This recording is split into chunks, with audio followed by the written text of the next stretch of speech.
Israel और Iran के बीच जंग जैसे हालात हैं। ईरान इजराइल पर लगातार हवाई हमले कर रहा है। वहीं इजराइल की ओर से ईरान के परमाणु ठिकानों को निशाना बनाने का सिलसिला भी लगातार जारी है। इस बीच रूस के राष्ट्रपति व्लादिमीर पुतिन ने ईरान इजराइल जंग को लेकर बड़ा बयान दिया है।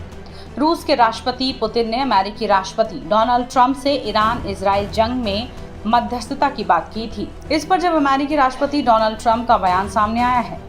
ट्रंप ने रूस के राष्ट्रपति पुतिन पर तीखा हमला करते हुए कहा कि मैंने पुतिन से बात की। वो कह रहे थे कि मिडिल ईस्ट में सुलह करवाना चाहते हैं। मैंने कहा, पहले अपना रूस यूक्रेन का झगड़ा खत्म करो, फिर बाकी दुनिया की फिक्र करना। रूसी राष्ट्रपति व्लादिमीर पुतिन ने बुधवार को पत्रकारों से बातचीत में कहा था कि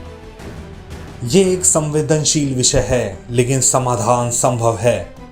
हमने ईरान, इजराइल और अमेरिका के साथ प्रस्ताव साझा किए हैं। हालांकि पुतिन के इस बयान के बाद ट्रंप के जवाब ने इसे सार्वजनिक रूप से अस्वीकार कर दिया। इसका मतलब साफ है कि अमेरिका इस मामले में रूस के दखल के खिलाफ है। इस बीच आपको बता दें कि वर्तमान में ईरान और इजराइल के बीच तनाव चरम पर है। इजराइल ने दावा किया है कि उसने 50 फाइटर जेट से ईरान पर हमला किया। ईरान ने ड्रोन हमलों के जरिए जवाबी कार्रवाई की। इस बीच अमेरिका ने भी मिडिल ईस्ट में अपनी सैन्य मौजूदगी पहले से ज्यादा बढ़ा दी है। इस मामले पर जानिए डिफेंस एक्सपर्ट क्या सोचते हैं। देखिए, इजराइल और ईरान के बीच का ये जो युद्ध चल रहा है, इसका आगे आने वाला जो भविष्य इस बात पर निर्भर करेगा कि ईरान अपने नाभिकीय कार्यक्रम को किस दिशा में ले जाता है। यदि वो अपने नाभिकीय कार्यक्रम पर लगाम लगा लेता है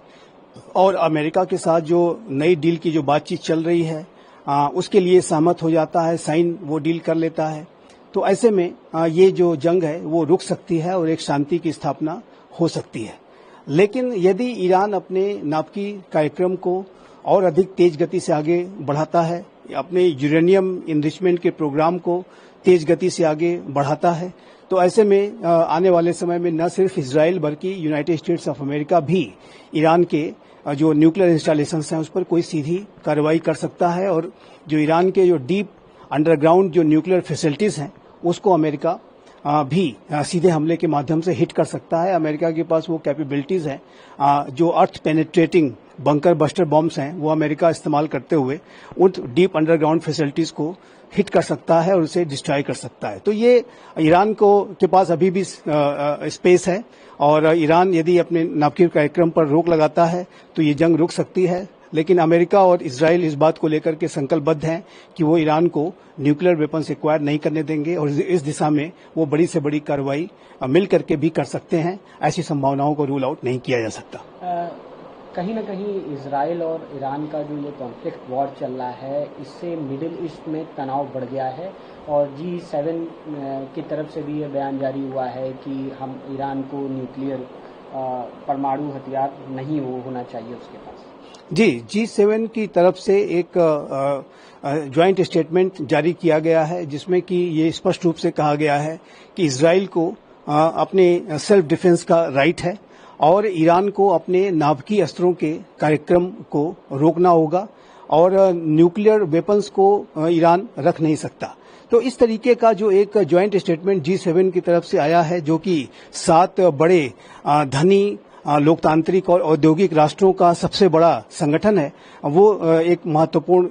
बयान है और ईरान के ऊपर ये जाहिर है कि इससे और अधिक दबाव बढ़ेगा कि ईरान अपने नाभिकीय अस्त्रों के हासिल करने के कार्यक्रम को त्यागे, उस पर रोक लगाए और वो किसी तरीके से यूरेनियम इनरिचमेंट को आगे न बढ़ाए। और G7 का ये बयान भी जाहिर है कि ईरान के लिए एक भारी दबाव का कारण बनेगा, ये स्पष्ट रूप से दिखता है। लेकिन मिडिल ईस्ट में तनाव भी बढ़ गया है काफी। देखिए, मिडिल ईस्ट में जो तनाव की स्थिति है वो लगातार बनी हुई है। पहले से ही जो इजराइल और हमास के बीच का युद्ध है वो चल रहा था और ऐसे में अब ईरान और इजराइल के बीच का जो डायरेक्ट एक युद्ध शुरू हो गया है और यदि ये युद्ध फर्दर एस्केलेट करता है तो ये तनाव और अधिक बढ़ेगा और ये जो पूरा युद्ध है इसकी जो वर्तमान की स्थिति है उसमें जो विश्व के जो एनर्जी सप्लाई चेन्स हैं वो प्रभावित हो रहे हैं, जो ऑयल सप्लाई रूट्स हैं वो प्रभावित हो रहे हैं और यदि इस युद्ध का एस्केलेशन होता है, स्टेट ऑफ हॉर्मुज को यदि ईरान ब्लॉक कर देता है तो ऐसे में जो ऑयल सप्लाई रूट्स हैं वो गहरे तरीके से बाधित होंगे और ऐसे में जो पूरे विश्व के एनर्जी सप्लाई चेन्स पर इसका नकारात्मक असर पड़ेगा। तेल के जो दाम हैं वो और अधिक बढ़ेंगे। तो ये जो स्पष्ट रूप से दिखता है कि वर्तमान समय में जो इजराइल और ईरान के बीच के युद्ध की वजह से पूरे मिडिल ईस्ट रीजन में एक व्यापक तनाव की स्थिति व्याप्त हो गई है और ये तनाव आने वाले समय में ईरान का यदि यूरेनियम इनरिचमेंट का प्रोग्राम और अधिक आगे बढ़ता है तो ये तनाव और अधिक गहरा सकता है और इससे जाहिर है कि पूरा विश्व भी प्रभावित होगा। भारत तो इससे प्रभावित निसंदेह होगा ही। नेतन्याहू ने कहा है कि खामेनेई जो ईरान का सबसे बड़ा लीडर है उसकी हत्या से ही ये विवाद खत्म होगा। देखिए, इसमें कोई दो राय नहीं होना चाहिए कि इजराइल का जो अल्टीमेट लक्ष्य है वो ईरान में रिजीम चेंज को कराने का है, क्योंकि नेतन्याहू इस बात को मानते हैं कि जो ईरान की जो इस्लामिक रिजीम है वो पूरे इजराइल के अस्तित्व के लिए खतरा का कारण बन सकती है। और जो ईरान में जो 1979 के इस्लामिक रिवॉल्यूशन के पहले जो शाह का शासन था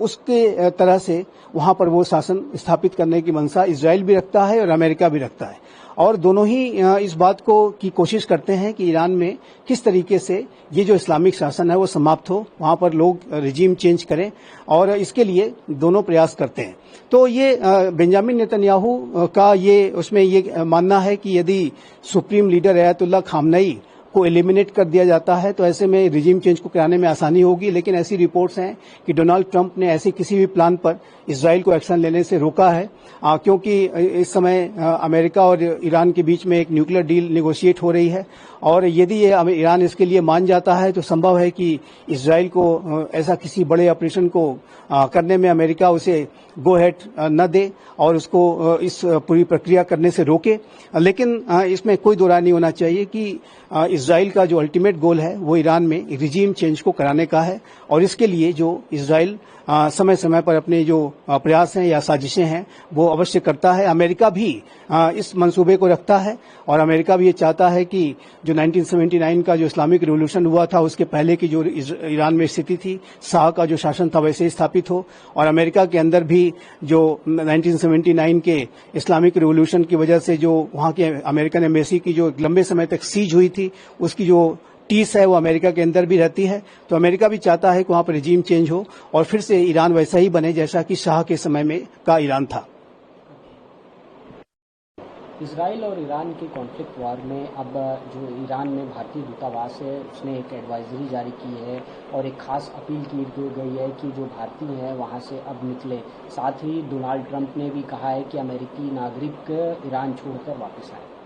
देखिए, ये बात बिल्कुल स्पष्ट है कि इजराइल और ईरान के बीच की जो स्थिति है इस समय युद्ध की वो भयावह रूप ले सकती है और भी अगर इस पूरे युद्ध का एस्केलेशन होता है तो इसमें बड़ी संख्या में जो आम लोग हैं वो मारे जा सकते हैं। तेहरान में जो विशेष रूप से स्थितियां काफी विकट हो सकती हैं और ऐसी आशंकाओं को ध्यान में रखते हुए, इस युद्ध के एस्केलेशन की आशंकाओं को ध्यान में रखते हुए भारत ने भी अपने नागरिकों को एडवाइजरी जारी की है कि वो जल्द से जल्द तेहरान छोड़ दें। उसी तरीके की जो एडवाइजरी है वो अमेरिका ने जारी की है। डोनाल्ड ट्रंप ने स्वयं इस बात को जब G7 के वो सम्मेलन से पूर्व निर्धारित जो कार्यक्रम के पहले ही वो जब वापस आ रहे थे तो उन्होंने अपने सोशल मीडिया ट्वीट में कहा कि अमेरिकी नागरिकों को तुरंत ही तेहरान छोड़ देना चाहिए, क्योंकि तेहरान में जो स्थितियां हैं वो विकट हो सकती हैं और यदि आम नागरिक उसमें हताहत होते हैं तो जाहिर है कि वो पूरे अमेरिका के लिए भी, भारत के लिए भी, जहां कहीं के भी नागरिक है उस राष्ट्र के लिए बहुत ही चुनौती की स्थिति में वो जा सकता है। और भारत भी अपने नागरिकों को ऐसी एडवाइजरी इसी वजह से जारी कर रहा है क्योंकि समय रहते वो लोग अपने इस तेहरान की स्थितियों को ध्यान में रखते हुए और उसको तुरंत ही छोड़ दें, नहीं तो उनका जो जीवन है वो खतरे में पड़ सकता है। तो ये महत्वपूर्ण एडवाइजरी है जिसको कि जो भी भारतीय नागरिक वर्तमान समय में तेहरान में हैं या पूरे ईरान में जहां कहीं भी हैं उनको तुरंत ही ईरान छोड़ने की तैयारी करनी चाहिए और तुरंत से जल्द ईरान छोड़ देना चाहिए। भारत का क्या रुख है कि जिस तरीके से इजराइल की तरफ से, इजराइल के सपोर्ट में G7 में भारत ने भी कई सारी बातें बोली, और क्या रुख है भारत का इस कॉन्फ्लिक्ट वार में ईरान और इजराइल? देखिए, भारत का जो स्टैंड है बहुत ही संतुलित है, विवेकपूर्ण है, बुद्धिमत्तापूर्ण है। भारत ने जो विदेश मंत्रालय के स्तर पर जो बयान जारी किए उसमें ये स्पष्ट रूप से कहा कि ईरान को और इजराइल दोनों को रिस्ट्रेंट बरतने की आवश्यकता है और डी एस्केलेशन की तुरंत आवश्यकता है। ये जो पूरी सिचुएशन और अधिक आगे फर्दर एस्केलेट न करे, ये इन दोनों देशों के हित में है। लेकिन जहां तक इजराइल के साथ भारत के संबंधों का प्रश्न है तो वो भी बहुत ही मित्रतापूर्ण है, लेकिन ईरान के साथ भी भारत के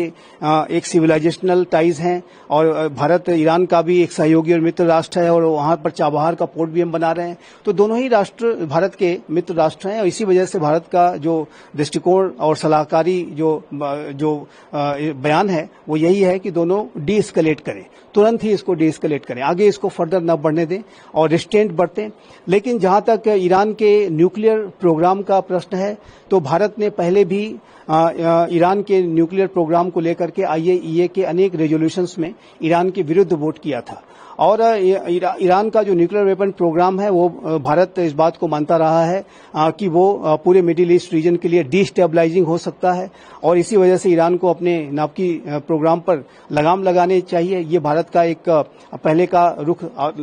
हमेशा से रहा है और भारत ये चाहता है कि जो वहां पर सिचुएशन बनी है वर्तमान समय में उसका जो समाधान है वो नेगोशिएटिंग टेबल पर बातचीत के माध्यम से दोनों राष्ट्र निकालें, रिस्ट्रेंट बरतें और किसी भी तरीके का ऐसा स्टेप न लें कि जिससे कि जो पूरी सिचुएशन है वो और अधिक एस्केलेट करे।